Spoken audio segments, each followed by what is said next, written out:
A very good morning. Welcome to the Agas Online. And Agas Online is a publication that thrives in live feeds, that thrives in telling the real story without fabrication, as is, from the horse's mouth. My name is 𝐄𝐗𝐂𝐋𝐿𝐈𝐕𝐄, and thank you for being part of this broadcast. As I said, talking about live feeds and telling the story, hence the hashtag that we use, real news, real journalism. This morning, I'm joined by seasoned journalists, one from Malawi, Mr. Daniel Mawawa. Welcome to Botswana and welcome to the conversation. Thank you, Kek, and thanks for having me. Thank you. And I'm also joined by veteran journalists, known by most of you locals here in Botswana, Mr. Dikaraboramadu. Good morning, sir, and thank you for being part of the conversation. And thank you for hosting me. Thank you. As part of this conversation, we're going to have an in-depth discussion. An in-depth conversation with a mogul, a businessman, a Pan-Africanist, a construction mogul, the go-to guy when you want to know everything about construction, about engineering. Specifically, looking at the 100-kilometer pipeline that was just delivered this past Friday. They delivered it to the President of the Republic of Botswana, Dr. Mokgweetsi Masisi. And I'm talking about none other than Mr. Simbi Phiri, the Executive Chairman of Khato Civils. Good morning and thank you for being part of the conversation. Thank you for inviting me to your show. Yes. Thank you. As we kickstart the conversation, on Friday when you were delivering your speech and delivering the projects to the President and to the country, you said that Africans deserve an opportunity, and once they're given an opportunity, they will thrive at it. You were given an opportunity by the government of Botswana. Do you believe that you have done enough? Have you thrived? Have you succeeded in the opportunity that you were given? Very much so. Let me just start by saying an opportunity will not be just thrown at anybody who is walking in the street. You have to be organized, you've got to have the training, you have to have the experience, the enterprise, and registered, comply to regulations, have people employed, and you have offices. So you have to create an enterprise. And that enterprise, therefore, goes out to say, this is what we do. So this thing of an African must be properly understood, otherwise it will have less meaning in what I meant it to be. But coming to your question, whether we have done our utmost in the opportunities that we have been given, I think we have done exceptionally well. We've done it in time, within the budget, and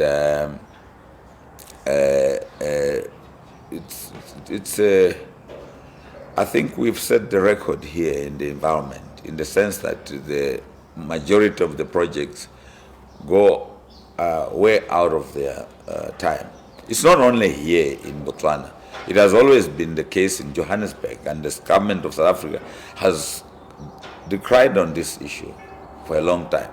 And that's why with Khato's team in Johannesburg, South Zambezi, any project we've been given, we've never taken the whole period. So if it's 12 months, we know we are out by 7 months. If it's 18 months, by 12, 15 months, we should be out.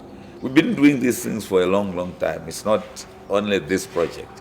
So it's a rare culture that I have brought to construction, even in Johannesburg. It's like that. You've been in the pipeline you were given a year, and you obviously delivered it in less than a year. Yeah. Take us through your journey within the pipeline. Whoa. Construction is not a church. It's not a church gathering. It's a real serious business. And there is no errors must come to a minimum.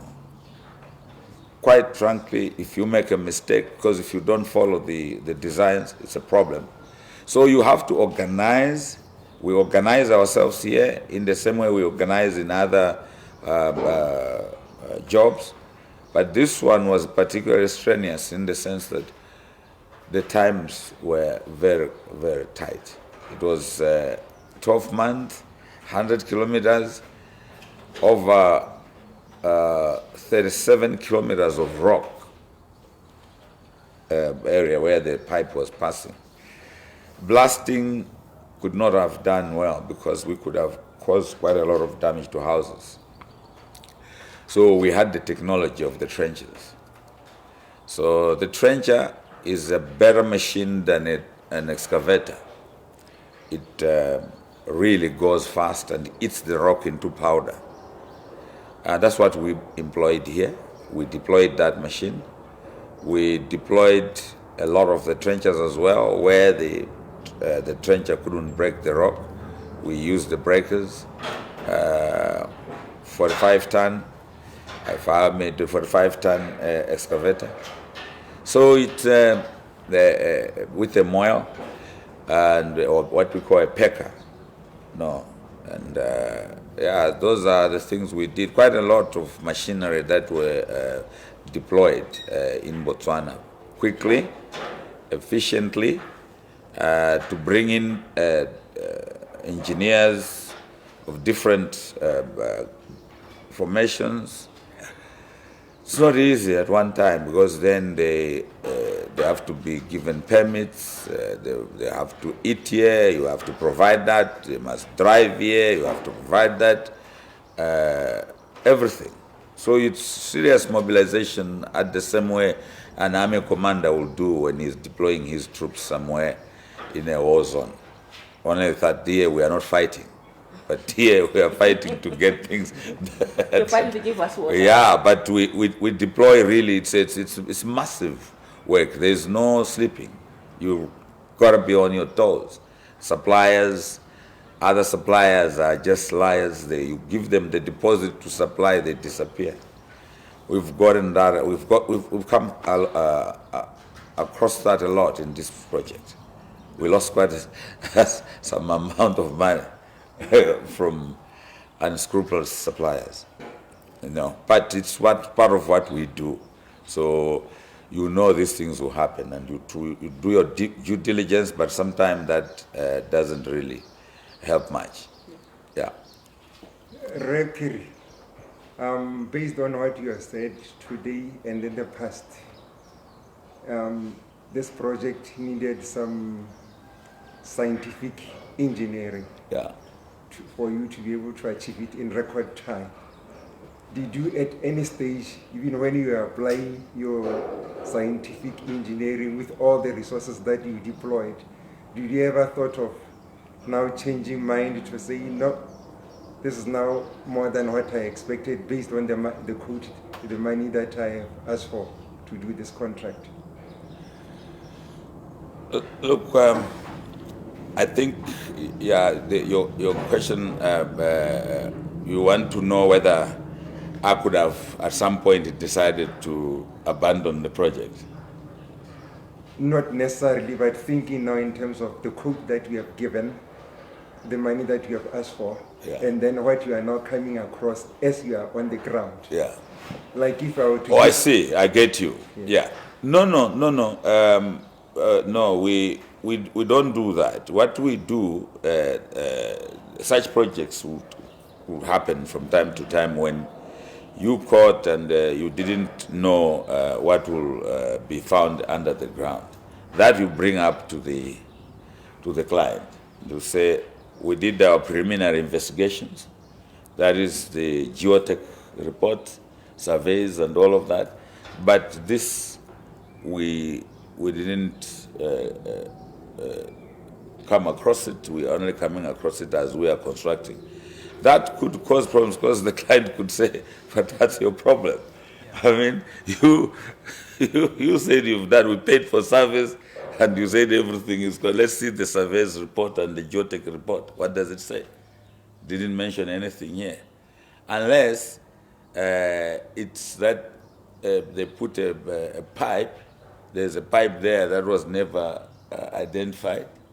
and that was a responsibility of the client. But if it's your responsibility in the contract that you must check services, you must check, you must do geotech and give us a report. You did the geotech report, then it means that the geotech engineers were wrong. And if they are wrong, that's a problem of the company and not the government. No.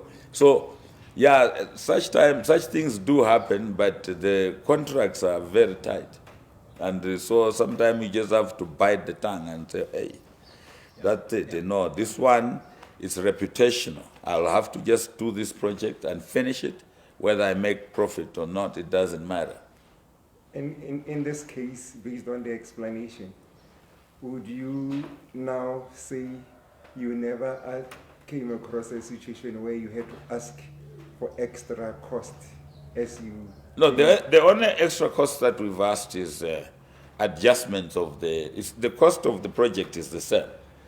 But the money 5 years ago has lost how much value in terms of inflationary pressures. So if it has lost, a puller has lost 30 cents, that means it has to be added because materials have changed. So if we had put 2016 a quote for steel has gone up by almost now 11,000 US dollars per ton. And at that time it was 6,000 per ton. Now who's going to pay the 4,000? It's not my fault that there is inflation in the world or in the country. Yes. No, so that the client, in this case the government, will have to adjust the payment. Yeah, but any other things of, oh no, I didn't calculate how many employees will come, that's your problem.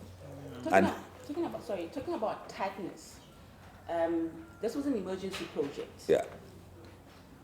Under strict conditions of COVID, under the pandemic, under a season where we had lost a lot of lives, a lot of people were sick, a lot of people couldn't go to work, they were in isolation. Tell us about what was your experience and how did you overcome those challenges, if they were a challenge to you, to a point where you were able to deliver the project on time, on budget, and within good quality, as you say? Oh, look, COVID was a problem for everybody. The borders were crazy. In fact, the delays.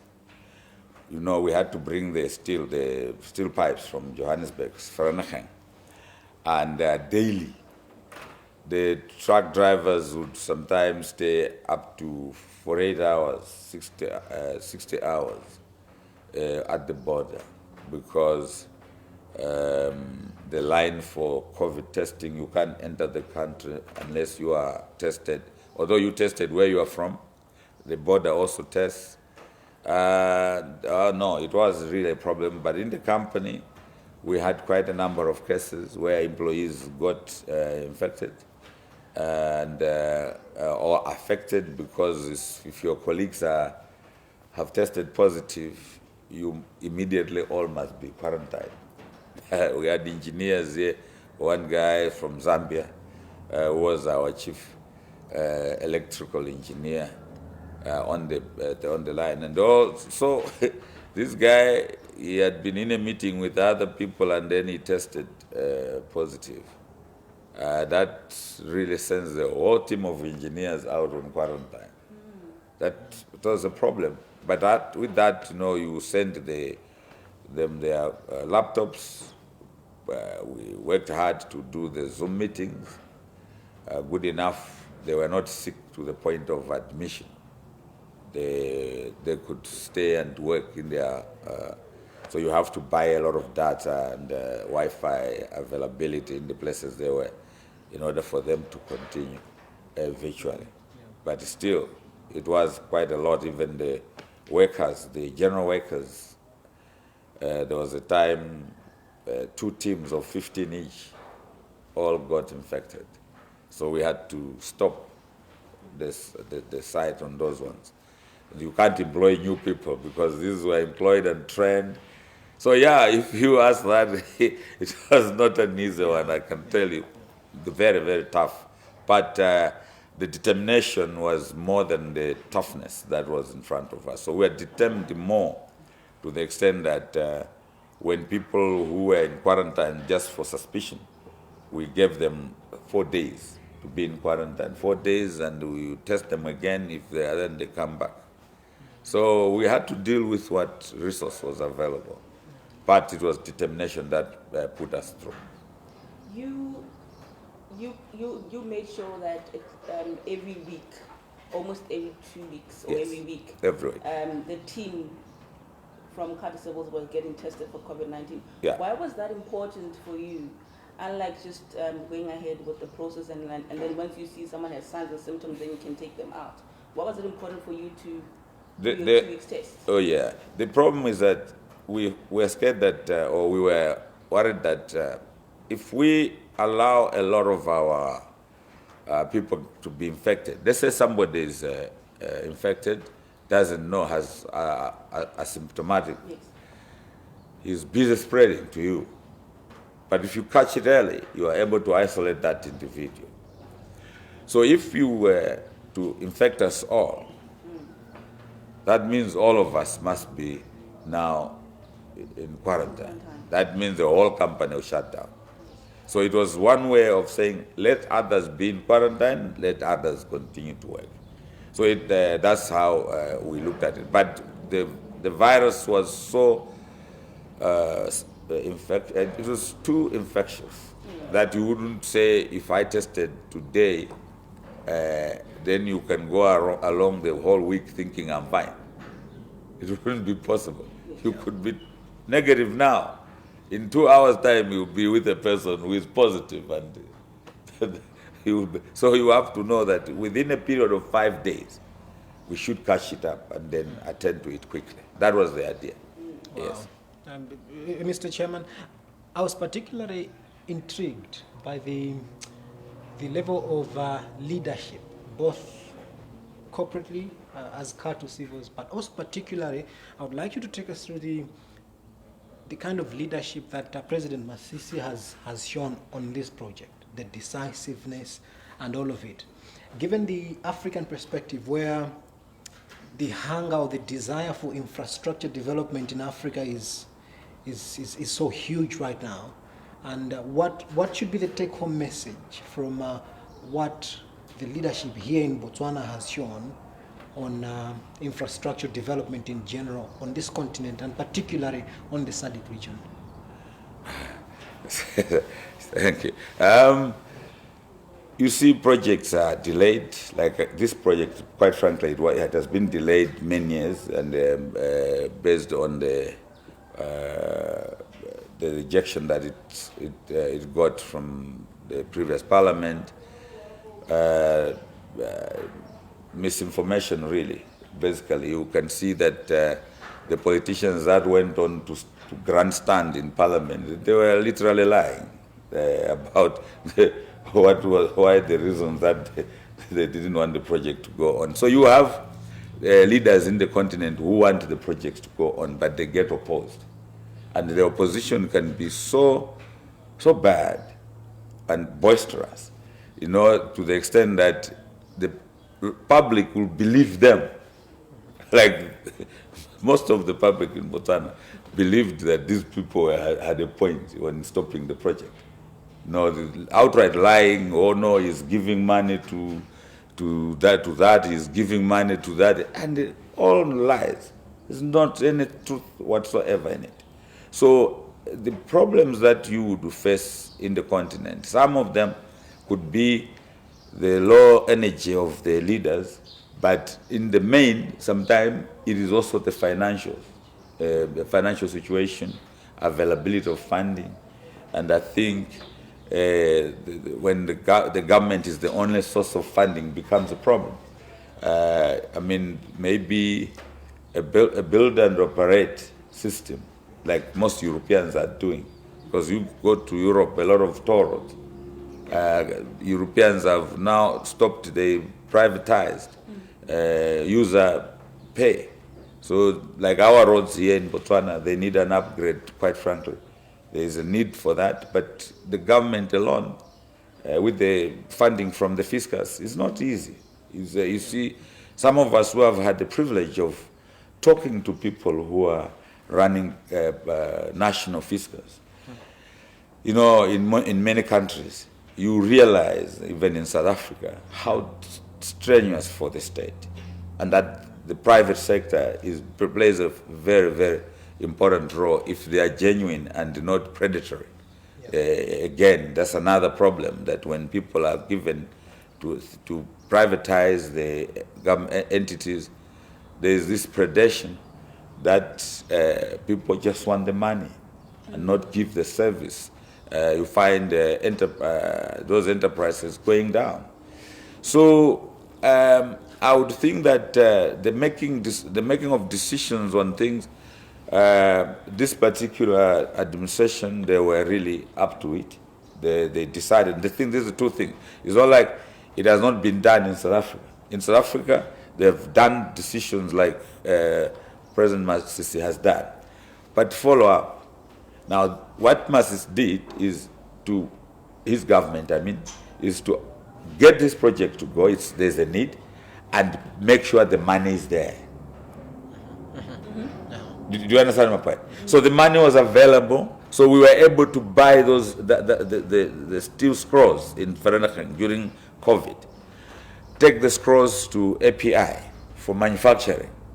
Get the transporter. So these guys need to be paid for these things to move from this point to this point to this point.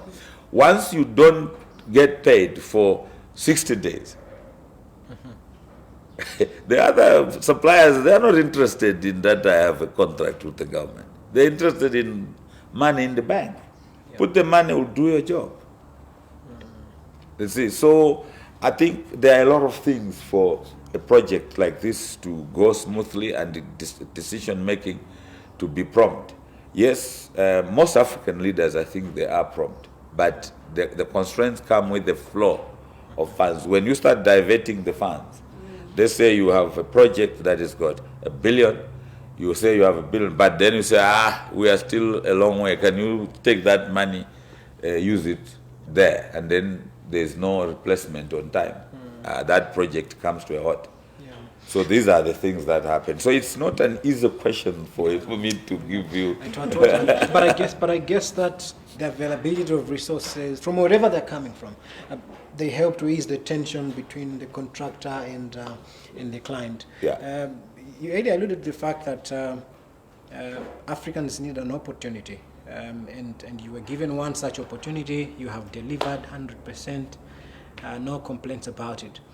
There is another philosophy of Africa essentially importing everything, including engineering. That doesn't seem to augur so well with you. You believe there is everything that Africa needs, while a majority of the world, or a majority of Africans, don't think that way. How do you convince them Africa has everything it needs in that sense? Yeah. You see, I have been in the engineering business for a long time, so I've seen things. Even when you see a Swedish company coming to do engineering in a project, you will find out that they bring a project manager, but most of the engineers will be black ones. They are the ones who are doing the job. They say, okay, they appointed a company to survey. Then that company comes to look for a local surveyor, give him out of 200 million pula for surveys, they give the local company 20. To do everything for this company, to give them data, they put the data on their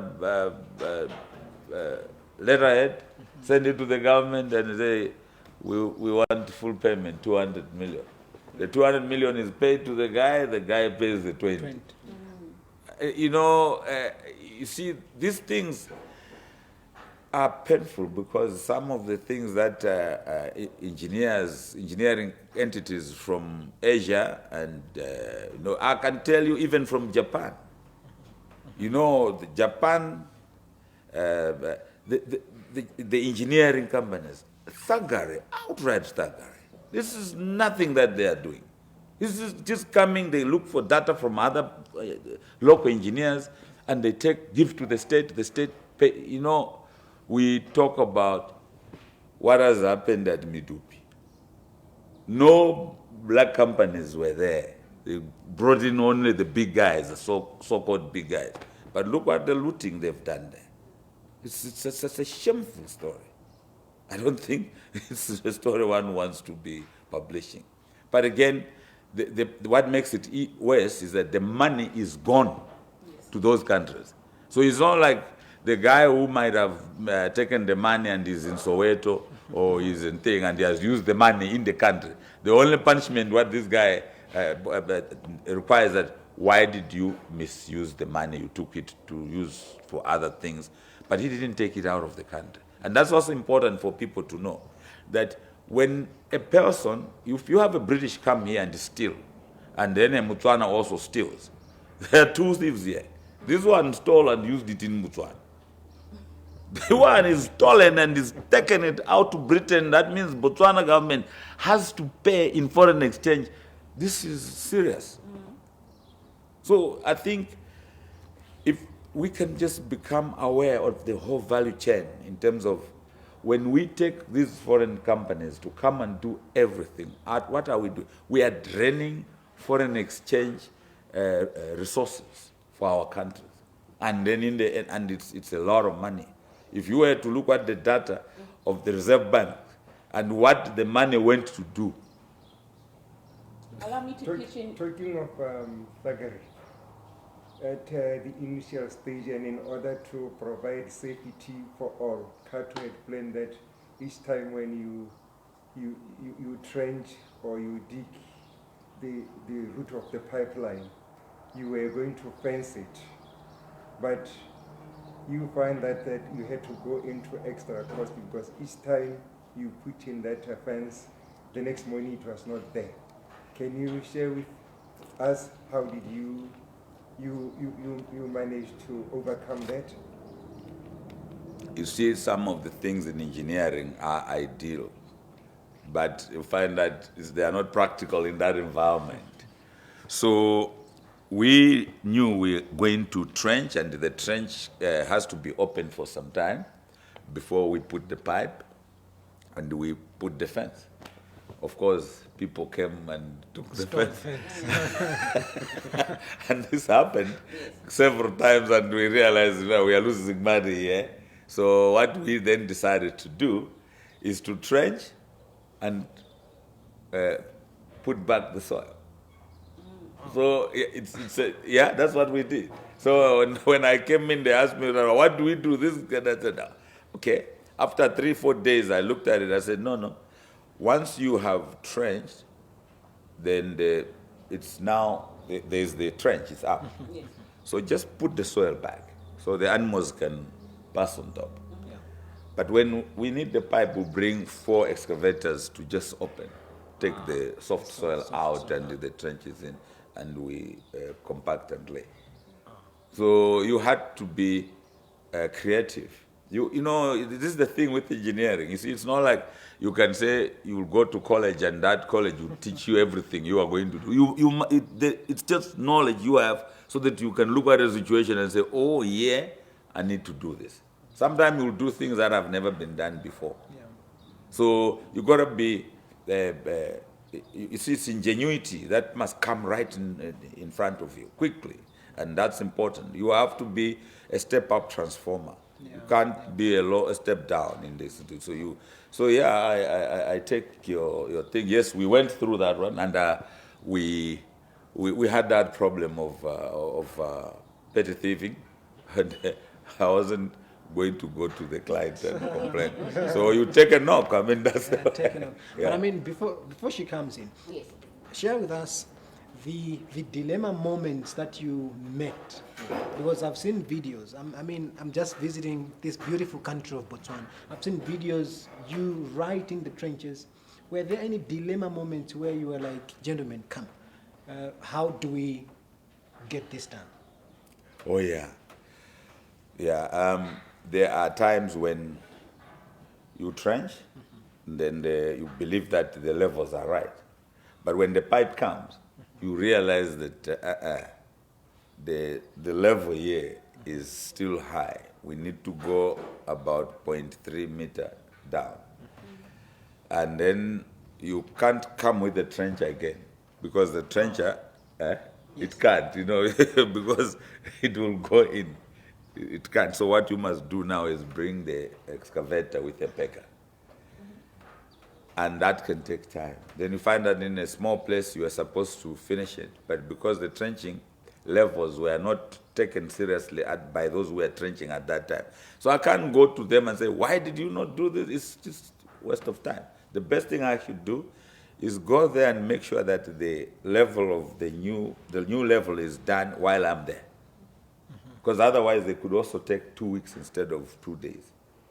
And that is the so those were anxious moments. I went into the trench, and they would tell me that, look, the chief surveyor will say, I think we have a problem with the levels there. They didn't trench well.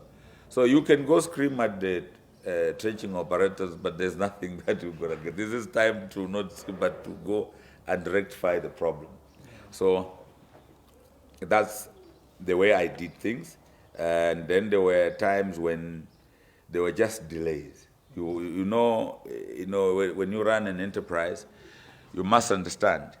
You want things done. Sorry, I can have some water.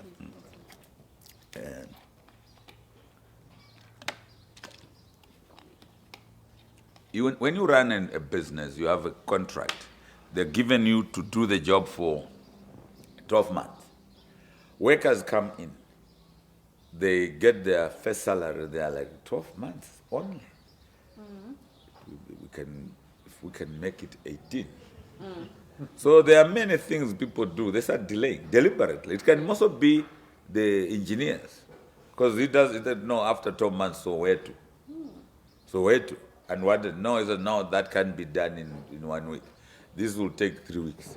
This will take so that even workers who can organize to do a slowdown. So you have to really be there and say, listen, there is a good reason why we must finish this, because people, and I had to tell them, people want water. In the south, in Gaborone, we can't delay this. Guys, let's work. And I would be there with them day and night in the trenches. But also that helped them, because they knew that I was serious. Yeah. I wasn't just sitting in Johannesburg. But yeah, the whole thing is that you want to achieve. So you see, you have the pipeline. The pipeline, it has stages of work. This must be finished within 2 months. This must be finished in 4 months. This in 6 months. So if you realize you are behind with the first segment, that means you delay everything. So you've got to be timeless. So yeah, this was a seriously anxious moment. Yeah. There's been notions or reports in Botswana to say that Botswana employers are very lazy. They don't get the work done. They're not energized. I want to piggyback on your experience with working with Botswana vis-a-vis all the other people that you've worked with, knowing that you worked in South Africa and in all these other countries. And also, you moved offices. You had an office under a shade, under a tree. That's where we knew you'd be there by the feeder tank. That it is. Yeah. Why was that important for you to leave South Africa, to come and stay in the country, and set up an office under a shade, and also in that tie in your experience with working with Botswana? Are we as lazy as some reports say? Not at all. I mean, I can tell you there are many Botswana that I've worked with in this project, and I'm going with them in other projects in the continent. Oh, okay. They are very good. Yes. Yeah, particularly the guys I worked with in the steel fixing, the shutter hands, very tough guys, and they can work throughout the night. They would say we just need to rest for 6 hours, and they're back on site. And they are from, most of them, Tama, Hamuchudi, Rasisa. So these are people along the pipeline, yeah. Oh, okay. And they've worked in South Africa. A lot of them, yeah. They've worked, and they've also worked in other projects in the country. They know the business. And no, I don't see that. Laziness really is not cannot be apportioned to a nation. But also, if people are lazy, what about the employers? How organized are they? Yes. If an employer, I would not have a lazy employee. I can't. It's not possible. Yes. With me. It's not. How, It's how just is that so? because I am a taskmaster, so I say this must be done. This must be done, and it's simple as that. If you can't do that, you must go. So the challenge is not necessarily the employees. No, it's the owners of the business. How I don't know what constrains them but for me, if I have a job to be done, I call upon people to be employed. Those people will be inducted. You see, we're no longer going to be using what we call deductive conclusions. Yes, yes. We've already done that. We have got now a logical conclusion. The conclusion we have is we've got to get this done. And this is how we get this done. So I'm not bringing other methodologies to get to a conclusion. It's going to be inductive. So you come in, Chief, this is what you've been employed for. We want you to do this. By this time, you should be done. And this will be your money. It's that simple. Now, I don't understand. Botswana are the same. I mean, they worked here. 99%, 97% of the employees were Botswana. Of course, there were those who did things that were not right, and I kicked them out. And that one, I'm not going to apologize to anybody. Yeah. Maybe my last question. On Friday, during the commissioning, we had Kgato Civils requesting on behalf of the tribe that you may kindly offer them or assist them because they are building Lobo in Botswana under your social corporate responsibility. Are we going to see you helping Bakata? We know already you have helped the 4 villages in which the pipeline passes through. Yes, but under this second project, we have put that because we know that there is the treatment plant, which we have. It also will have social corporate investment. So NEO is going to deal with that.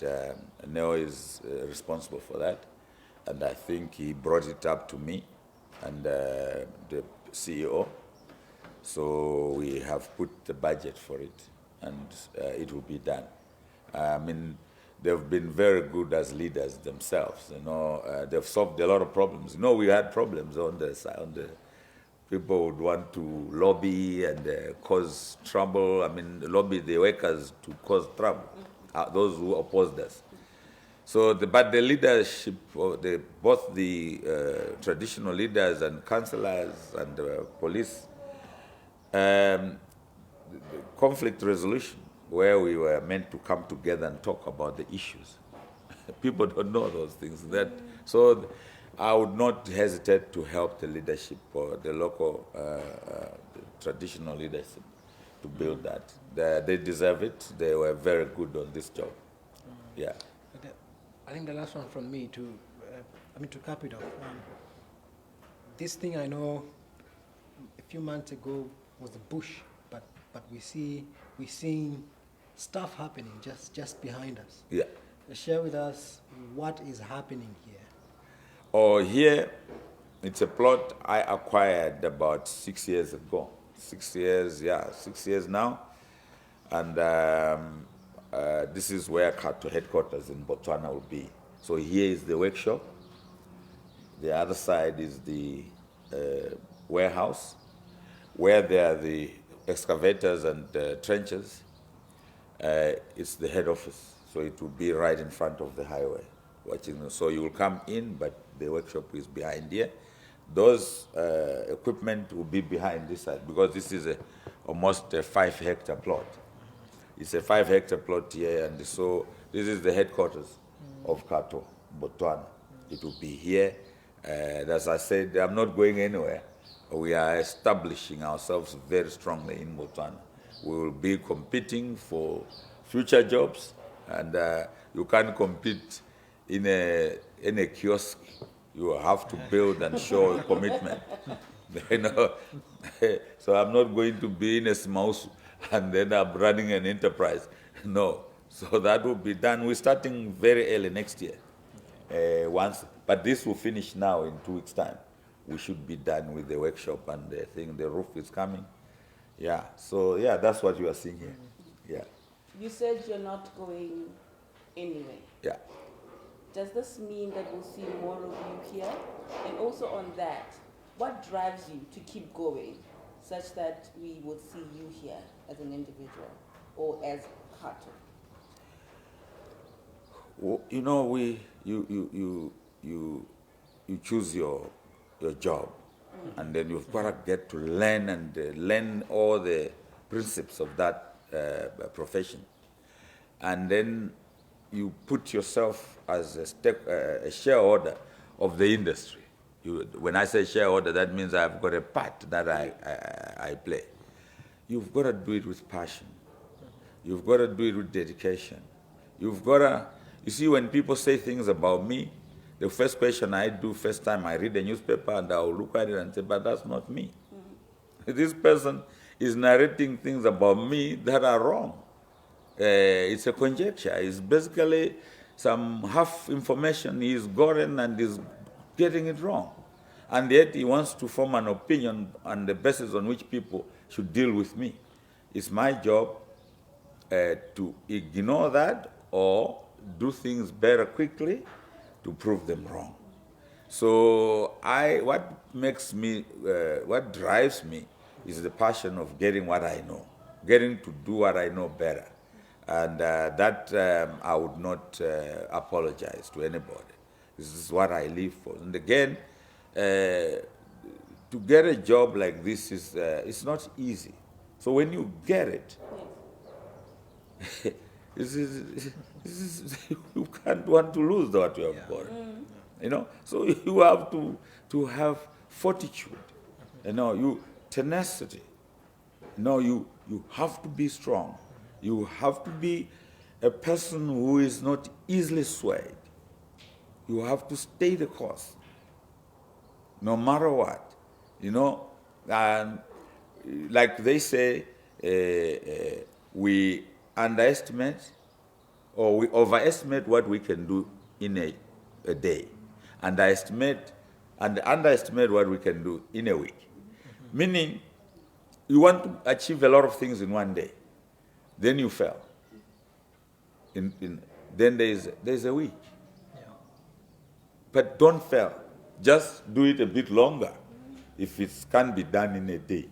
But so that's the persistence. If I can't establish myself in Botswana like I wanted in 1 year in 2016, and a lot of things came on my way, I decided, well, I wanted to do it in a year. It looks it would be 6 years.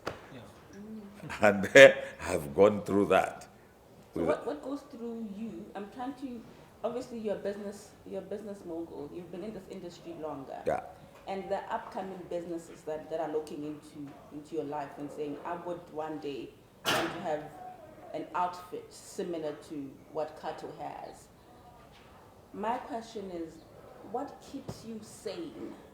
And also, as much as you said you are not shifted, you're not drifted, what keeps you together? Because as individuals, occasionally, thoughts come into mind. When you read an article like you were saying, or when you read something that someone says something negative about you, it kind of moves you a bit. Don't you ever get those moments where you... Oh, of course I do. And how do you snap out of it, for lack of a better word? I look at how truthful, what is it, what is the purpose for this. Mm-hmm. So I would know that this is political, and I'll probably know who are the people driving it.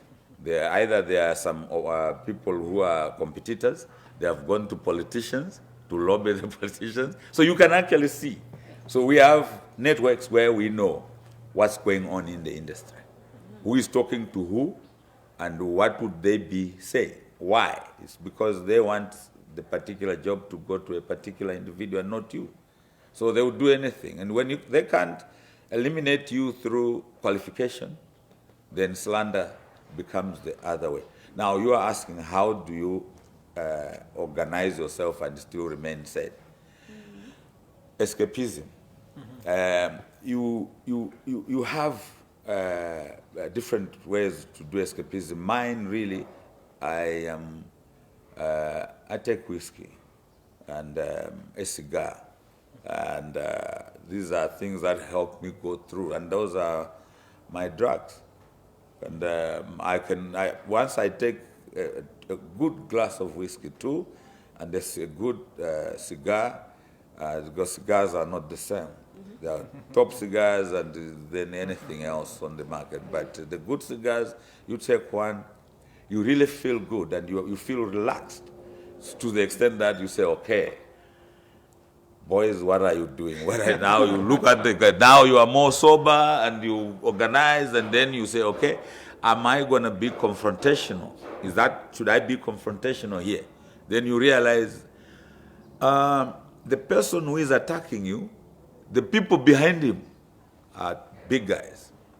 Then you got to be careful, because you are not fighting this guy. He has the army behind him. There are guys who can simply finish you. So some fights you simply leave. There are guys who owe us money in Johannesburg. Another guy took 34 million of my money. And I looked at it, taking him to court, and I saw the guys behind him. And I backed off. You see, but I'm there aggrieved. So sometimes you must choose your battles very carefully. There are certain things you let go.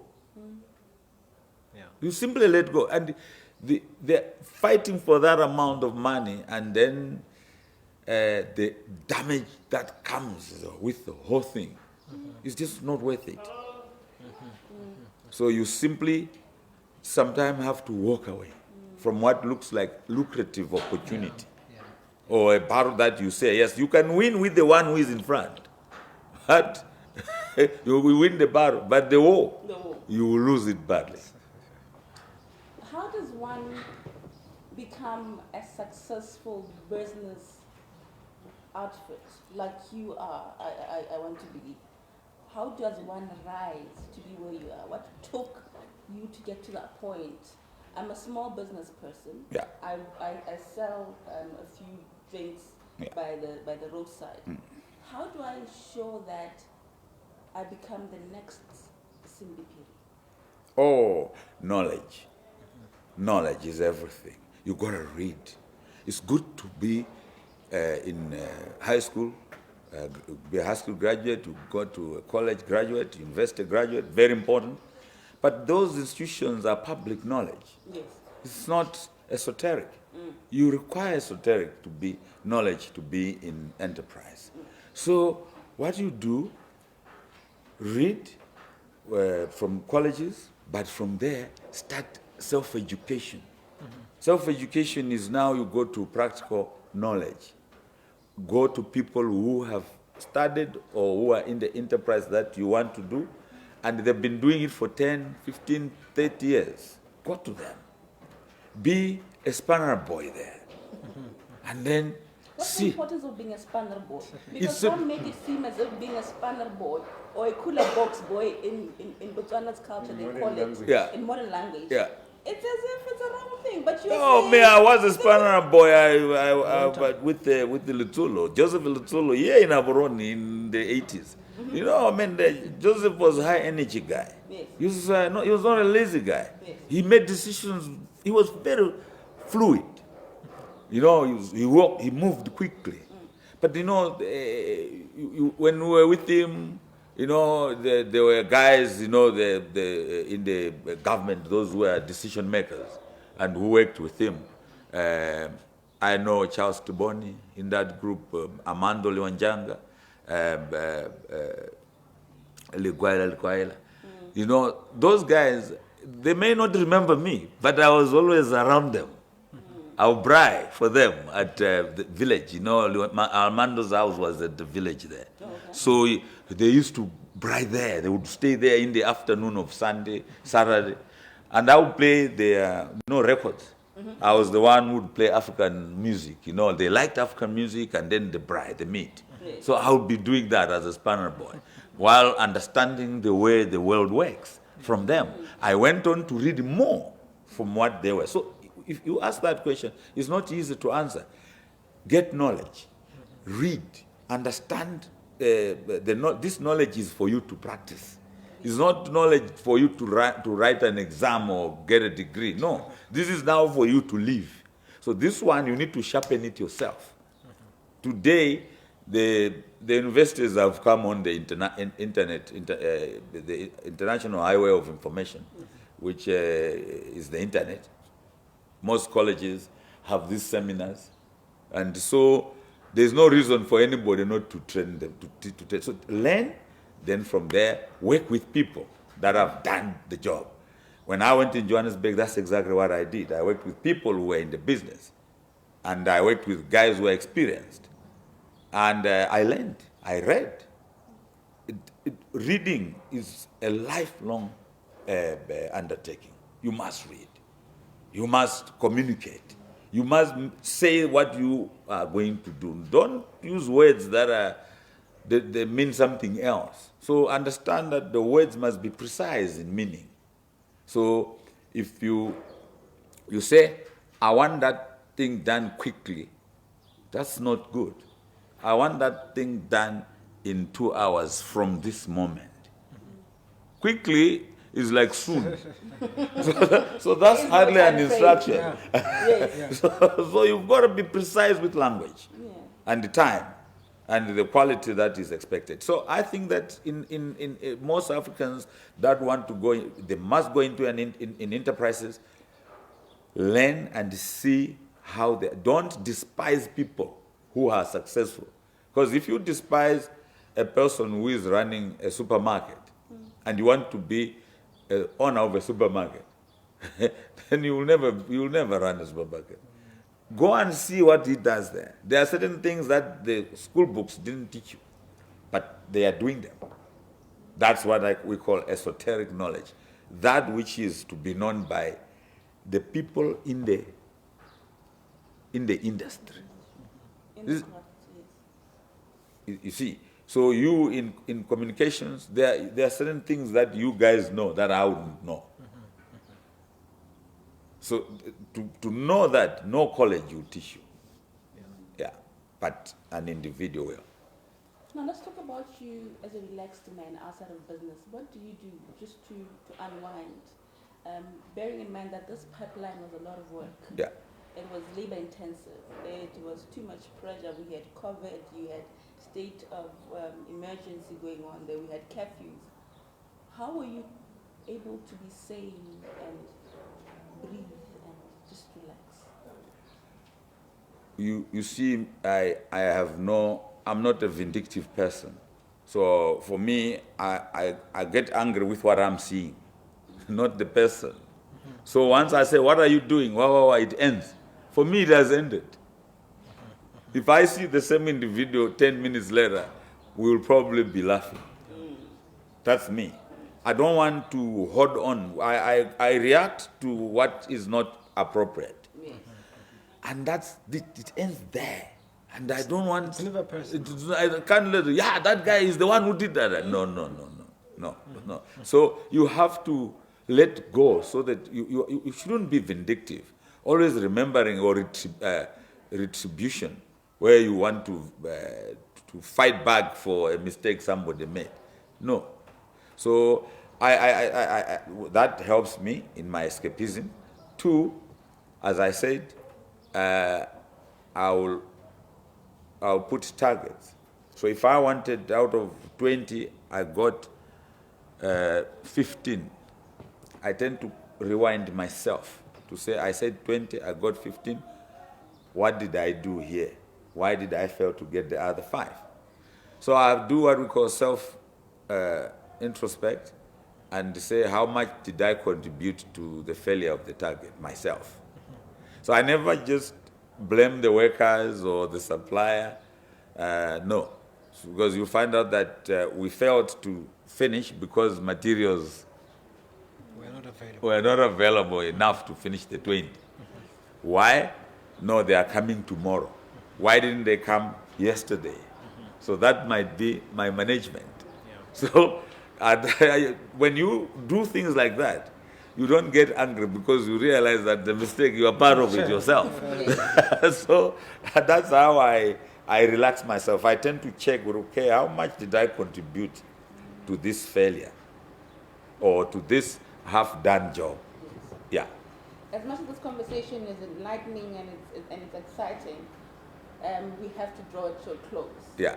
Especially because it's very hot today. It is. So people should be shocked with you sweating as you are. Yeah. Any last words from you and from the gentleman?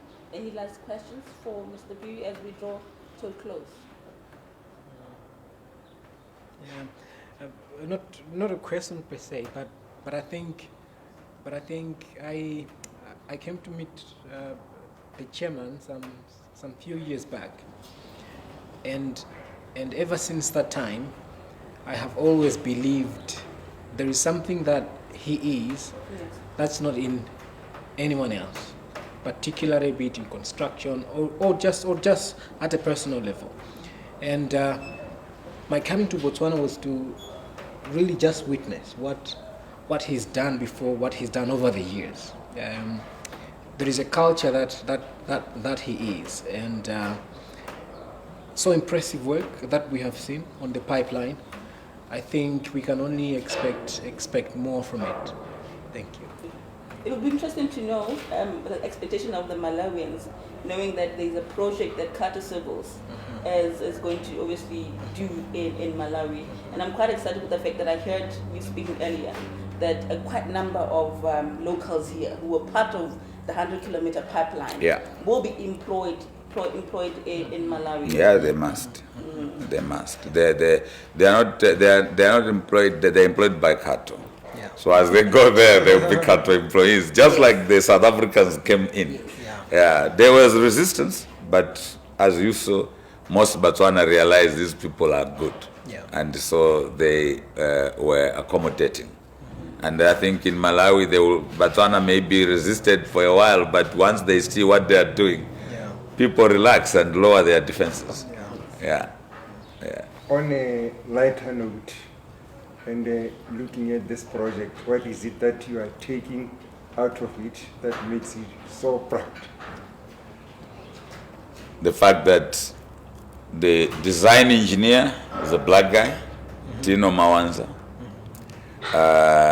The project manager, John Carano, is black guy. Everybody here, in fact, 90% of the work were done by black people, from design to construction.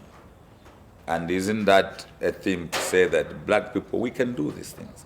Let us just organize ourselves and package ourselves and present ourselves to the authorities that make decisions. That look, before you go to China or you go to Japan, look at us. But I know it's the issues of funding. The Chinese come with the national funding from their government, so they end up taking the project in the process. But again, then therefore, the best would be the government to say, if you come in, 40% or 30%, and that's it. So that we, the locals on the continent, will be able to do it. What's on the horizon for Khato Civils as my last question? What should we look out for? We definitely are spreading in the continent in a big way. As you know, we are eyeing infrastructure in Juba. They don't have water treatment plants. We think we will design and build them ourselves with the partnership of some Sudanese companies there. We have to. There's just no way a whole city today should be without treatment plants. So we're going to do that and build the bulk pipelines in Juba. That one is on the cards. We are in Malawi. We are in the Congo. We should be in the Congo very shortly.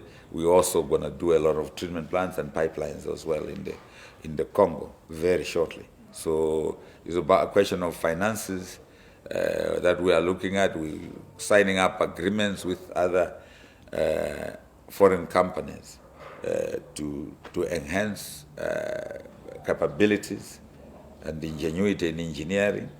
So look forward to quite a lot of these things we are going to. That's why we are putting up the headquarters in Botswana, because the liberalization of exchange is easier to pay from Botswana.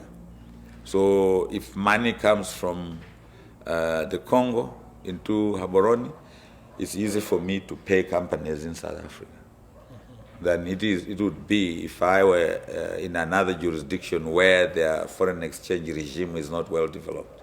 So it's very attractive for me to be headquartered for the continent in Botswana for operations. So it's easy to pay for materials in Dubai for them to arrive in Juba. It's easy for me to pay things that may be like, you know, DRC they speak French and they are more aligned to French things. So if you buy things from either Belgium or France, it's easier to pay from Gaborone than it would be probably to pay from the Congo itself. So there are a number of things that you consider. Yeah, so that's why people might say, why are you building such a big headquarters in there? No, there will be big operations here. Oh, fantastic. Yeah. That's very good. And we're not only going to look for jobs in Botswana, no, we're working in the continent from here. Oh, yeah. That's good news for Botswana and Yeah. Botswana economy, obviously. Yeah. Your last words to those who are watching us, who have listened to this conversation, those who want to be the next millionaire, the next billionaire, the next contractor, the next big thing, and being very much black. What is your last words to them? Learn, educate yourself, work hard.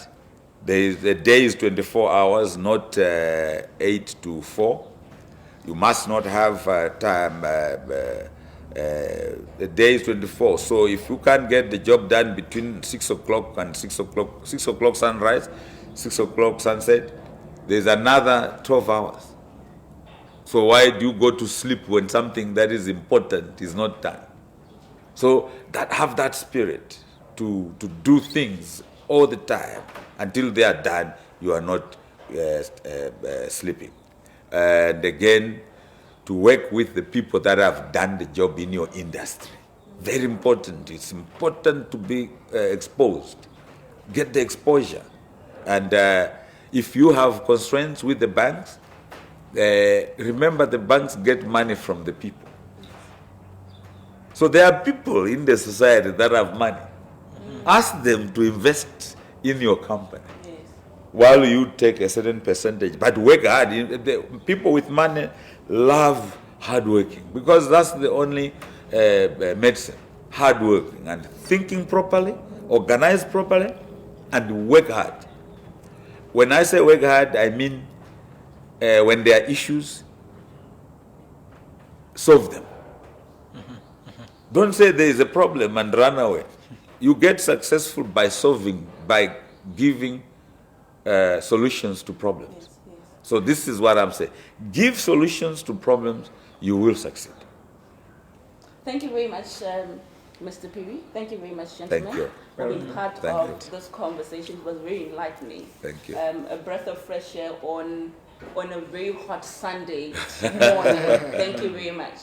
Thank you. Thank you very much to all of you who have tuned into the conversation. I trust that you have learned something, you've picked something, and you will run with it in your personal lives and in your businesses. From SET, my name is 𝐂𝐗𝐂𝐋𝐿, and thank you for being part of the conversation, and you'll join us next time. Thank you.